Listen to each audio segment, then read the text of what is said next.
Tom Mullins. As a veteran that served in the Navy during the Vietnam era, I have come to recognize the important role that public lands play to our service members. Public lands are a means of reintegration for our returning heroes. They allow us a chance to heal and find solace from the wounds of war. Sometimes it's hard for someone who hasn't served to understand, but when you spend a deployment or multiple deployments in a 360-degree battlefield where your senses are constantly pummeled with bullets and bombs, and so many suffer PTSD because of it, there is no greater thing when you come home than to find a peaceful, quiet area to just hike or fish or just sit and think.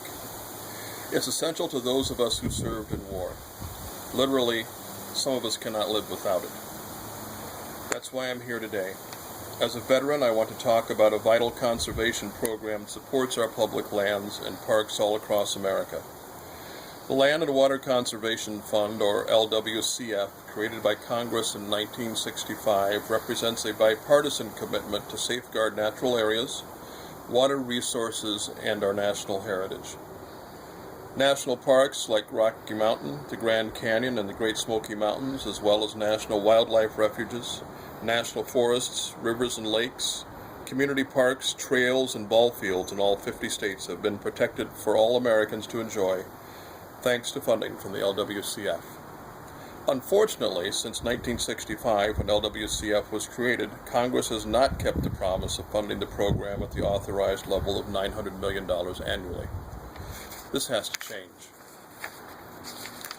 The Lcwf program has permanently protected over 5 million acres of public lands, including some of America's most treasured assets, such as the Yosemite National Park, the Appalachian National Scenic Trail, the White Mountain National Forest, and the Pelican Island National Wildlife Refuge.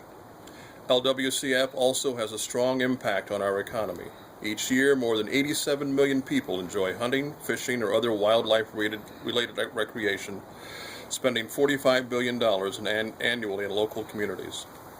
Also, active community recreation contributes $646 billion to America's economy every year, which in turn supports 6.1 million jobs. Lcwf is a catalyst for this growth. In addition, it's important to know that Lcwf does not cost the taxpayers a dime.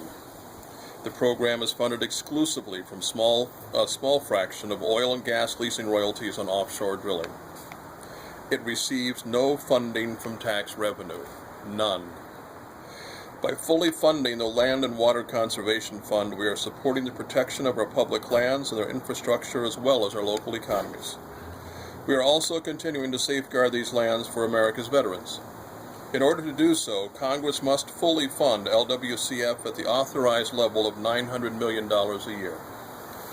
We need to send a message to Washington on the importance of this storied program. Stand with me today and support the Land and Water Conservation Fund.